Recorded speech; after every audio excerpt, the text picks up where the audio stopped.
The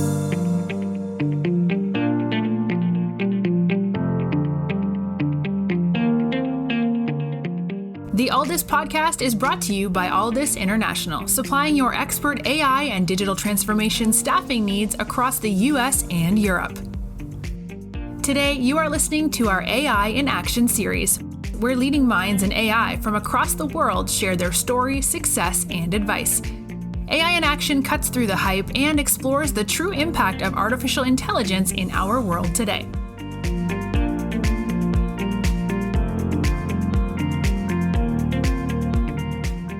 You're listening to AI in Action. I'm your host, JP Valentine. Our guest today is Bill Li. Bill is the CEO at Knightscope. Bill, welcome to the show. Thanks for having us, JP. Greetings from Silicon Valley. Thank you so much. Yeah, we're delighted to have you on. So Bill, obviously, very exciting stuff to talk about with Knightscope, but for the audience who's listening, can you give us a bit of a background of yourself and your journey in tech first, please? Sure. By way of background, I'm a former automotive executive, spent a good amount of time in Detroit, which was a wonderful training ground for what we do at Knightscope. Company's 9 years old. We're at the intersection of numerous really important technologies. It's a combination of autonomous technology, robotics, AI, and electric vehicles. And it's been an interesting journey to build a company from scratch, back when we started in 2013. And then most recently took the company public on NASDAQ in January of 22. And it's been a little bit of a roller coaster, but excited about the future, actually. Yeah, very much. And congrats on going public. Obviously, a huge milestone for any organization. So you gave us a little hint of your background and the idea behind Knightscope would have been in the automotive world. But taking a step back, for anyone not familiar with Knightscope, who you are as a business, what's the mission of the organization, and then help us visualize the intersection of automotive AI and where all of this intersects at Knightscope. Sure. We have a slightly ambitious goal to see if we can make the United States of America the safest country in the world. Our country has 1 million security guards and about 1 million law enforcement professionals. And unfortunately, for a bunch of reasons, we're securing the country with the technological equivalent of a number 2 pencil and a notepad, and which is very different and contrasted with capabilities of our military. And what the idea is to basically have a bunch of autonomous security robots that provide the eyes, ears, and voice on the ground for the guards and officers to be in multiple locations at the same time. So these security robots allow an ability to, wherever you might see an officer or guard patrolling a facility, as an opportunity for Knightscope. So think of, it could be anything from a corporate campus to commercial real estate, an airport, a rail hub, could be simply a mall or a school. And this allows the machines to do the monotonous computational heavy work, which no human can do. And allows then the humans, the officers and guards, to do the enforcement and decision making. So our kind of theme is software plus hardware plus humans will give you the most profound impact. And now that we've operated across the country for well over 1 million hours, we've proven the technology to be effective in crime fighting. And now that we've got some additional resources, we're scaling up. So this obviously sounds quite futuristic, but as you've touched on, this is already in effect, and people, depending on where they're located across the US, will have seen Knightscope technology patrolling areas and enforcing the law in many senses. Can you walk us through what the journey has been like since its launch in 2013, some of the milestones that you guys had achieved along the way, and just the reach across industries and companies to where you're at today? Sure. It's been a windy road. We're kind of a bit of an outlier. We're based here in Silicon Valley. When we started the company in 2013, I was told the following: hey, Bill, you're out of your mind. This will never work. It's hardware and software. Too complicated. You should pick one. And physical security is not an investment thesis, and you need to go away. And like a bunch of good entrepreneurs, we ignored everyone and went and did what we said we were going to go do. We ended up raising, we got the first one out in the wild, let's say, for the Star Wars fans for listening in. May the 4th of 2015 was the first time we ever put one in the wild, which was an interesting time. We didn't know if, quote unquote, society would allow us to do this or not. It went rather well. And we started slowly scaling up. This is a really, really complicated set of technologies that need to work 24/7, 365 with the client down your throat. There's a lot of integration and a lot of complexities, especially if We've gone now through 6 winters and 6 summers, and we quote unquote learned a lot or bumped our head against the wall a lot. And so during that journey, we ended up raising over $100 million to build all the technology from scratch. We design the machines, we build them, we physically build them, we deploy them and support them. And just prior to the NASDAQ listing, we had raised that capital from over 35,000 investors. So we have a very strong cross section of the country that's demanding that we reimagine public safety and do something about the level of risk, crime, and terrorism across the country. And just to put that into context for your listeners, crime in the U.S. unfortunately has a $2 trillion negative economic impact on the country every single year. It's a hidden tax we all pay in blood, tears, and treasure. Yet the country's over 200 years old and we're on our 46th president and no one seems to be able to fix the problem. So we're on a journey to see if we can make a massive dent in the problem, because I believe the founders of our country never expected us to build a society where going to work, going to school, or going to a movie theater literally came with the risk of being shot or killed. And that's just not acceptable. Completely agree, and it's great to hear how technology can help to tackle this problem. So staying on this topic particularly, look, walk us through what it's like behind the scenes building this technology. You already touched on how complex not a problem, but how complex a challenge it is when you combine the advanced software with the evolution of hardware. But give us some insight into what it's like behind the scenes, how you combine both divisions, and how you get to having all these robots out there and doing what they do. Well, first you surround yourself and recruit a team that's just as relentless as the original management team that started the company that's still running it today. This next month is our 9th anniversary, and have the right people that are willing to stick with it is one of the key success factors to be successful at Knightscope. Fortunately, I've had teammates now with us 3, 4, 5, 8, 9 years, and that's certainly a key ingredient. Maybe as you asked, a little bit behind the scenes. So you want to think of maybe two different facets of this. One is the self-driving technology. So it's similar to a self-driving vehicle. You've got LiDAR, sonar, inertial measurement or accelerometers, and wheel encoders, and a bunch of crazy software to allow you to patrol autonomously, meaning it's not remote control, and do that 24/7 in the rain, at night, completely hands off. So that is in of itself rather difficult. Then you've got to communicate all that information. So this machines generate over 90 terabytes of data a year that no human's going to be able to process. So you need to put that in some sort of user interface. So we got a whole back end and front end infrastructure that our clients utilize. And it's, again, I guess similar to my automotive upbringing, it's really complicated. You've got software, firmware, hardware, you've got all the electrical, and you've got to have it all integrated and work consistently. And to get all those systems to operate is a little bit of a feat. We've got it working, and now it's to do the blocking and tackling and continue to iterate and improve upon the technology.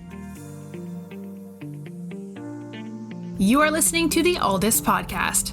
When you're looking to scale your team, or if you are interested in showcasing your company in a future episode, reach out today. Or if you're in the market for a new role, visit our website to view open positions, www.alldus.com.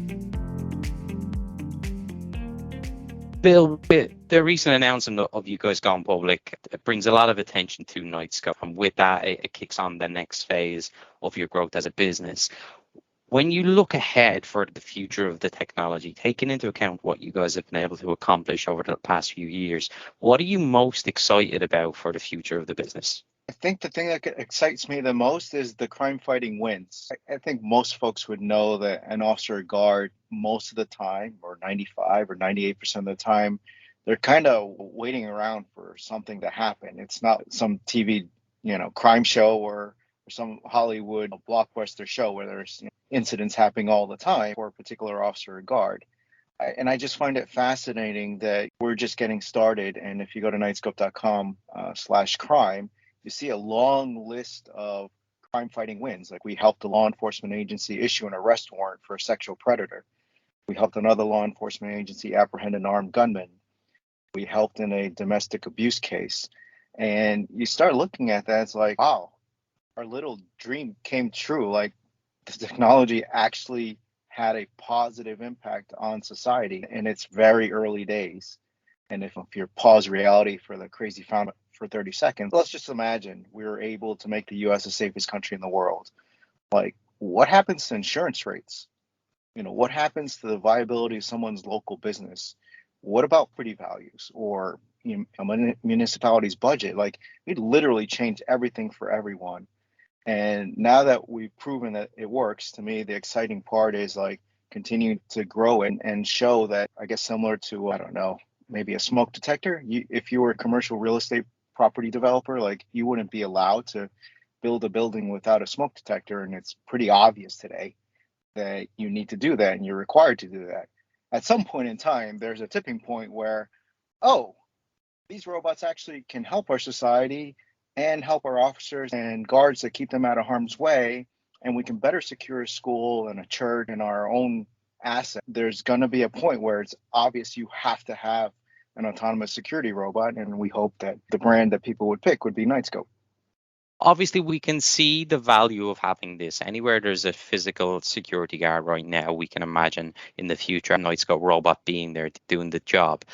Can you give us some insight into the business model behind it, how it all works, how you guys engage with your enterprise customer, and what the revenue model is from this? Sure. Overall, Knightscope has a recurring revenue business model for a recurring societal problem, meaning crime. It's not like everyone's going to wake up tomorrow morning and start behaving and the market for crime is going to collapse all of a sudden. And so we actually offer the technology in a machine as a service model. It's a all-inclusive subscription service that includes the hardware, the software, the electrical, the telecommunications, the data storage, the decals, the deployment, the training, everything's all included. And perhaps it might be helpful to share that in the US, it's plus or minus an off-duty law enforcement officer armed with the weapon is typically on the order of, let's say, $85 an hour. And on an unarmed security guard, depending on what you want him or her to do, is, I don't know, $15 to $35 an hour unarmed. So our technology goes out on an annual contract running 24/7, but the effective price is somewhere between, let's say, $3 to $9 an hour. And that gets really attractive for those strapped with a budget and have exposure that they need to cover, or security teams that really would like to provide some advanced tools for their security professionals to do their job much, much more effectively.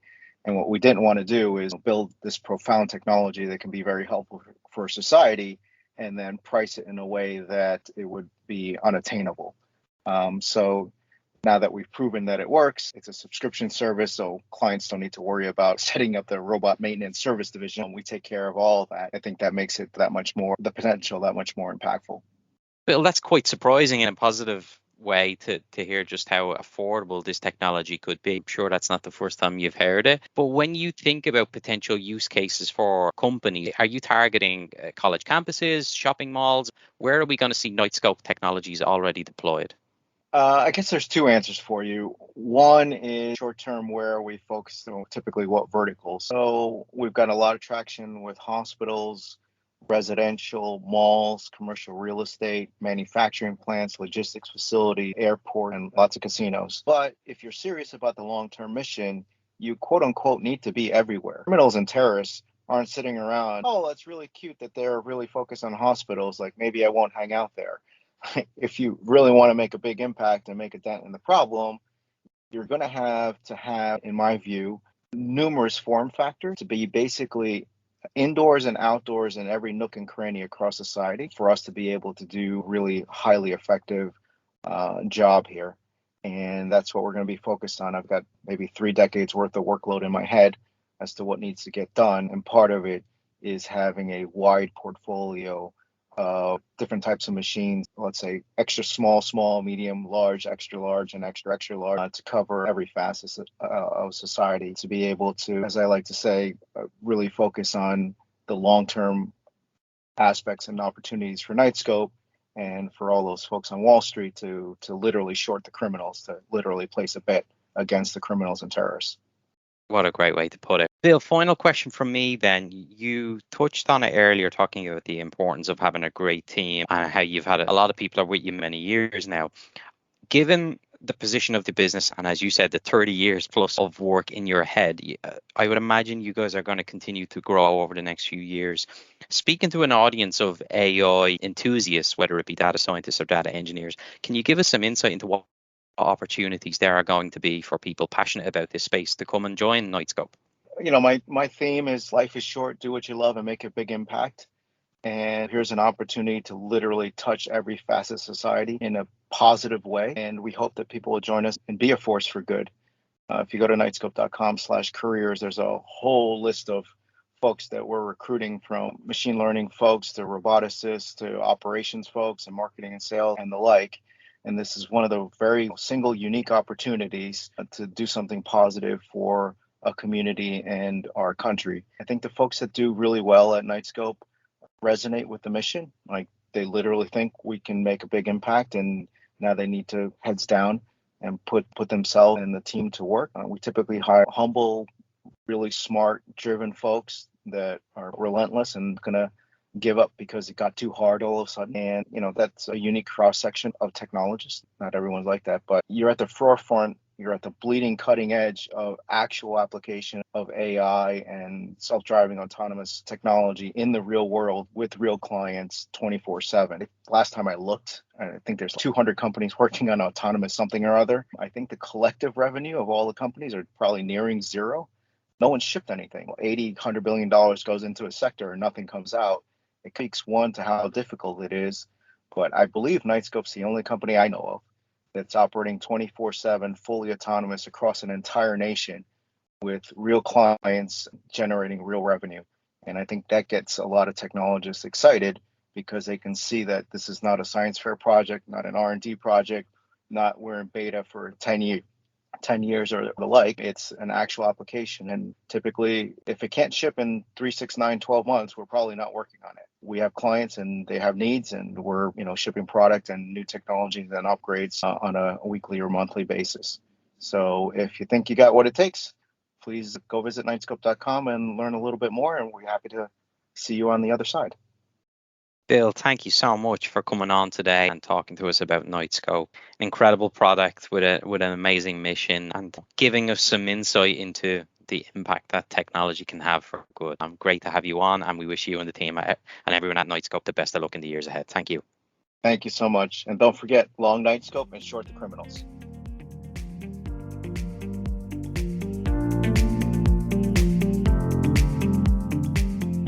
Thanks for listening to this episode of the Alldus podcast. If you enjoyed today's episode, don't forget to subscribe, rate, and review. We are available on Apple Podcasts, Spotify, and any Android podcast of choice. You can also head over to our website, www.alldus.com, to listen to more podcasts, view our open roles, and stay up to date with industry news. Thanks for listening, and stay tuned for more great episodes coming very soon.